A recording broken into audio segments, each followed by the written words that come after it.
अंकित अवस्थी, आप हैं मेरे साथ में एक ऐसे विषय पर चर्चा करने के लिए जो कि डिस्कशन में तो लंबे समय से है, लेकिन पहली बार ये होता हुआ दिख रहा है, क्योंकि अल्टीमेटली भारत ने पाकिस्तान को नोटिस भेज दिया है।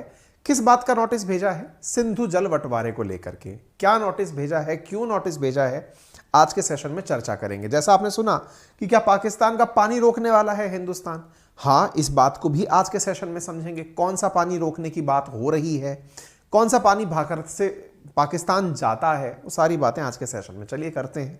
देखिए, आपके सामने यहां पर एक खबर दिखाई दे रही है और खबर ये है, India issues notice to Pakistan for modification of Indus water treaty.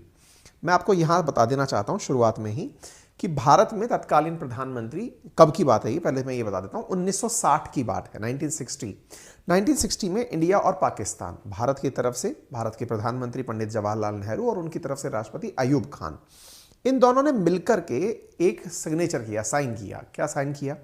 Sign ये था कि भाई आने वाले समय में सिंधु जल का बंटवारा हम वर्ल्ड बैंक की मध्यस्थता में कर लेते हैं। सिंधु नदी की सहायक नदियां हैं, सिंधु नदी की अन्य पांच सहायक नदियां हैं।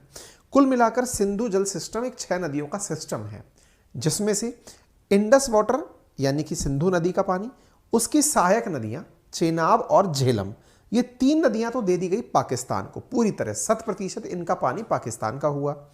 इसके बाद में रावी, व्यास और सतलज, इन 3 नदियों का पानी हिंदुस्तान को दिया गया। यानी एक प्रकार से कुल जो वाटर बनता है, Indus water plus Chenab river plus Jhelum plus Ravi plus Beas plus Sutlej, यानी कि कुल मिलाकर जो नदियों का पानी बना, इन पूरे पानी को अगर हम 100% माने तो 80% तो पाकिस्तान को दे दिया गया, 20% पानी हमने अपने लिए रख लिया। ये हमारे बीच में ट्रीटी थी। आप में से किसी के दिमाग में सवाल आएगा, हमने ऐसा क्यों किया, हम पूरा के पूरा क्यों नहीं रख लिए? क्योंकि नदियां शुरू यहां से होती हैं, लेकिन बहती पाकिस्तान से होकर ही हैं। तो स्वाभाविक सी बात है, जैसे कि भारत में ब्रह्मपुत्र बहकर के तिब्बत वाले क्षेत्र से इंडिया वाले क्षेत्र में आती है, एग्जैक्टली वैसे ही भारत की हिमालयन क्षेत्रों से निकली हुई नदियां जो हैं पाकिस्तान के क्षेत्र में ही बहकर जाती हैं। तो स्वाभाविक है कि वहां पे पानी होकर जाएगा ही जाएगा। ठीक है, दोनों के बीच में एक एग्रीमेंट हुआ था 1960 में। आज क्या कहानी है? आज कहानी यह है कि इस एग्रीमेंट में जो चीजें लिखी गई थी वो इंप्लीमेंट नहीं हो पा रही हैं। क्या इंप्लीमेंट नहीं हो पा रही हैं? तो इस एग्रीमेंट को अगर आपने ध्यान से सुना तो इस एग्रीमेंट में मैंने एक लाइन बोली है। क्या बोली है?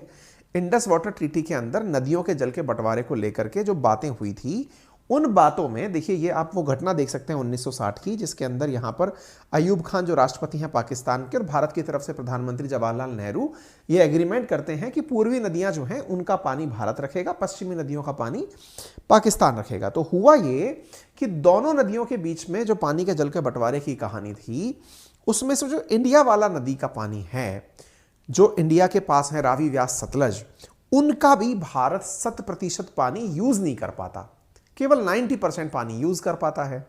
उसमें से 10% पानी हम यानी अपने हिस्से का पानी पाकिस्तान को देते हैं।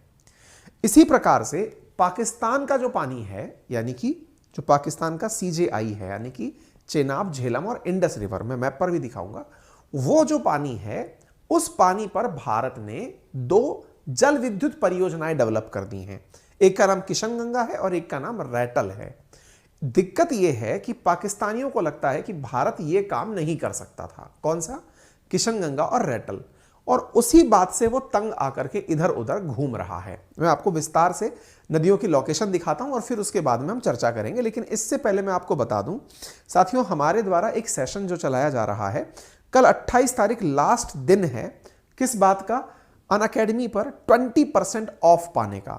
After using my referral code Ankit 10, मैं आपको याद दिला दूं, अनअकैडमी पर यूपीएससी के प्लस कॉम्बो यानी प्रीलिम्स, मेंस और ऑप्शनल की क्लासेस 12 महीने की 56,000 में, 18 महीने की 64,000 रुपए में उपलब्ध कराई जा रही हैं इजी EMI ऑप्शंस के साथ। आज ही एक नया बैच शुरू हुआ है इंडिया के टॉप ऑनलाइन एडुकेटर्स के साथ। आप उस बैच को ज्वाइन कर सकते हैं, जहां पर printed comprehensive material, daily answer writing की चीजें आपको दी जा रही हैं। 28 तारीख के बाद ये 20% का ऑफ हट जाएगा। यदि आप चाहते हैं तो लिंक कमेंट बॉक्स और डिस्क्रिप्शन में दिया गया है, यहां से आप अपने लिए using my referral code Ankit 10 20% का डिस्काउंट प्राप्त करके यूपीएससी का कोर्स ले सकते हैं। देखिए, आपके सामने यहां पर मैं मैप दिखाता हूं, एक बार इसे देखने का प्रयास करें। इंडस रिवर, झेलम रिवर और चेनाब रिवर, CJI, ये 3 नदियां जो हैं ये तीनों की तीनों नदियां, पश्चिमी नदियां पाकिस्तान को दे दी गई, यानी इनका पूरा 100% पानी पाकिस्तान यूज करेगा और बाकी जो नदियां हैं रावी, ब्यास और सतलज, इनका पानी हिंदुस्तान यूज करेगा। लेकिन हुआ क्या कि रावी, ब्यास, सतलज का जो पानी है वो हम पूरा यूज नहीं कर पाते। हालांकि हम इंदिरा गांधी कैनाल के माध्यम से लाते हैं, लेकिन पूरा यूज नहीं कर पाते। 10% पानी इसमें से भी हम यहां पर इंडस नदी में दे देते हैं।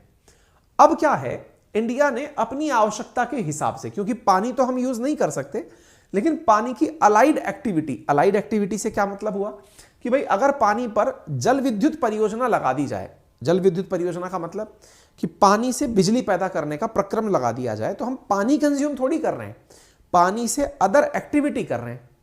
यह कारनामा हमने किया झेलम नदी की एक सहायक नदी है जिसका नाम है किशन गंगा, जिसे नीलम नदी के नाम से भी जानते हैं। उस पर हमने क्या किया, असल में किशन गंगा पाकिस्तान ऑक्यूपाइड कश्मीर में एक जगह है मुजफ्फराबाद, वहां पर जाकर के झेलम नदी से मिलती है।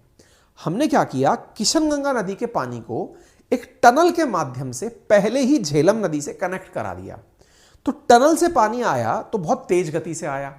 उस तेज गति से आते पानी पर हमने लगा दिया टरबाइन और बिजली उत्पादन कर दिया। इसे किशन गंगा वाटर प्रोजेक्ट के नाम से जाना जाता है। पाकिस्तानियों को दिक्कत यह है कि आपने हमारा पानी पहले ही डाइवर्ट कर लिया, हमारे पानी में से बिजली निकाल ली। असल में पानी में से कोई बिजली निकलती नहीं है, पाकिस्तानियों को है कि आपने हमारे पानी में से बिजली निकाल ली। ठीक है ना, बिजली तो गिरने से टरबाइन चल रहा है तो उससे बिजली उत्पादन हो रहा है। यह है असल माजना। ठीक है, तो ऐसी स्थिति में अब क्या हुआ, जब भारत ने अपने द्वारा रैटल और किशन गंगा, ऐसे ही जो चेनाब नदी है उस पर रैटल परियोजना है, उसका भी भारत ने इनॉग्रेशन कर दिया। तो दिक्कत क्या हुई पाकिस्तानियों को कि हमारे हिस्से का जो पानी था इंडिया ने उसे यूज करने की कोशिश कर ली। ठीक है, कोई बात नहीं। अब जब यह बात हुई तो अचानक आज के सेशन में भारत पाकिस्तान के बीच जो एग्रीमेंट हुआ था 1960 के अंदर इंडस वाटर ट्रीटी को लेकर के, उस एग्रीमेंट के अंदर कुछ आर्टिकल्स लिखे गए थे। उन आर्टिकल्स में आर्टिकल नंबर 12 क्लॉज 3 का आज जिक्र हुआ और आर्टिकल नंबर 9 का जिक्र हुआ। क्या जिक्र हुआ अब मैं आपको वो बताता हूं। देखिए क्या है, आर्टिकल 9 कहता है कि इंडस वाटर ट्रीटी, ये आर्टिकल 9 इंडियन कॉन्स्टिट्यूशन का नहीं है, इंडस वाटर ट्रीटी का, ठीक है, जो 1960 में साइन हुई थी, उसका आर्टिकल 9 कहता है कि यदि भारत पाकिस्तान को कभी एक दूसरे से दिक्कत हो, अगर मान लो इंडिया पाकिस्तान को कभी एक दूसरे से दिक्कत हो अपने एग्रीमेंट को लेकर, तो 3 प्रक्रियाएं अपनाई जाएंगी शिकायत अगर हुई तो। क्या? सबसे पहले दोनों इंडस वाटर कमीशन के माध्यम से, Indus water commission, Indus water treaty के माध्यम से कमीशन स्थापित किया गया था जो हर साल मीटिंग करता है, एक साल इंडिया में, एक साल पाकिस्तान में। तो इंडस वाटर कमीशन जो है वो बैठ करके पूरा मसला सुनेगा हर साल। एक तो काम ये होगा, अगर इंडस वाटर कमीशन ये बात नहीं सुन पाता, यानी दोनों के बीच का डिस्प्यूट रिजॉल्व नहीं कर पाता, तो फिर ये किसी न्यूट्रल एक्सपर्ट के पास जाएगा। न्यूट्रल एक्सपर्ट मतलब जैसे मान लो इंडिया और पाकिस्तान से दोनों से ही मित्रता यूएई या सऊदी अरब रखते हैं, तो ऐसा देश, या रशिया रखते हैं, ऐसा देश न्यूट्रल पार्टनर कंट्री कहलाएगा। दोनों अपनी शिकायत लेकर न्यूट्रल पार्टनर के पास जाएंगे। ये दूसरा स्टेप है। कब? जब नंबर 1 एप्लीकेबल नहीं होता तब। नंबर तीसरा, अगर दोनों मुद्दे फेल मार जाएं, यानी इंडस वाटर कमीशन भी नहीं आपका काम में आया, न्यूट्रल मेंबर भी काम में नहीं आया, तब आप जिनेवा में स्थित जो आर्बिट्रेशन कोर्ट ऑफ आर्बिट्रेशन है वहां जा सकते हैं। ठीक है, वहां जाकर आप शिकायत कर सकते हैं कि सर मुझे ये दिक्कत है। पाकिस्तानियों ने पाकिस्तानियों ने ये जो इंडस वाटर कमीशन है इसकी 2015 से लेकर 2022 तक मीटिंग्स में इस मुद्दे पर कभी चर्चा ही नहीं करी। कौन से मुद्दे पर? किशन गंगा और रैटल पर। चर्चा से मतलब कि चलो इस पर सॉल्यूशन निकालें। वो सीधा क्या किया, 2015 का जो किशन गंगा और रैटल परियोजना है जिस पर पाकिस्तान को आपत्ति है कि आपने मेरे पानी में से बिजली निकाल ली, वो परेशानी लेकर के वो सीधा न्यूट्रल एक्सपर्ट और आर्बिट्रेशन के पास पहुंच गया। न्यूट्रल एक्सपर्ट भी इसके बदलते रहते हैं। न्यूट्रल एक्सपर्ट में कभी वर्ल्ड बैंक को बुला लाता है कि आपने हमारा एग्रीमेंट कराया था, कभी यूके को बुला लाता है कि आपने हमारे साथ में जुड़ करके काम किया है। तो ऐसी स्थिति में ये एक साथ पॉइंट नंबर बी और पॉइंट नंबर सी जो कि एग्रीमेंट आर्टिकल नंबर 9 के अंदर लिखे हैं उनको एक साथ एक्टिवेट कर देता है। तो इंडिया ने कहा कि यार तुम पागल हो गए हो क्या, अकॉर्डिंग टू अस अगर हमारे बीच में कभी भी कोई मामला बिगड़ेगा तो इंडस वाटर ट्रीटी का आर्टिकल 12 क्लॉज 3 कहता है कि हम लोग इसके अंदर संशोधन प्रस्तावित कर सकते हैं। इसी वजह से भारत ने संशोधन प्रस्तावित करने के लिए पाकिस्तान को नोटिस भेज दिया है।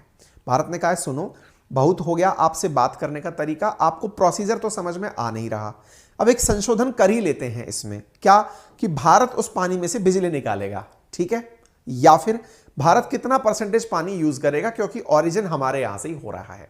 भारत ने 90 दिन का समय देकर पाकिस्तान के पास नोटिस भेज दिया है और नोटिस भेज करके कहा है कि देखो हमने तो अपना वाला बना लिया, राटलगंग इस पे भी बना लिया, देखो ये है नीलम वाला जो परियोजना बता रहा हूं ना मैं, और ये अपन ने जो बताया ना अभी रैटल परियोजना 2013 वाली, तो ये तो मैं आपको बता ही चुका हूं। और इनसे कह दिया है कि अब आप आ जाओ, आप लोगों को जहां जाना है आपको शिकायत करने चले जाओ, लेकिन इंडिया जो है वो आपके साथ में अब संशोधन करके ही बातचीत करेगा। आने वाला समय इंटरेस्टिंग होगा, पाकिस्तान इस बात पर कैसे रिएक्ट करता है। 90 दिन के भीतर उसको रेस्पॉन्स देना है। भारत ने अपने द्वारा कहानियां उन तक भिजवा दी हैं, ठीक है। फिलहाल के लिए इतना ही। जानकारी पसंद आई हो तो सेशन को लाइक एंड शेयर करना बिल्कुल ना भूलें। और कल अंकित 10 पर मिलने वाला 20% का ऑफर समाप्त हो जाएगा, इसलिए आप इसे आज ही यूज कर लें और रेफरल कोड अंकित 10 यूज करके यूपीएससी का कोर्स या कोई सा भी कोर्स आप परचेज करें उस पर 20% का डिस्काउंट प्राप्त कर लें। धन्यवाद।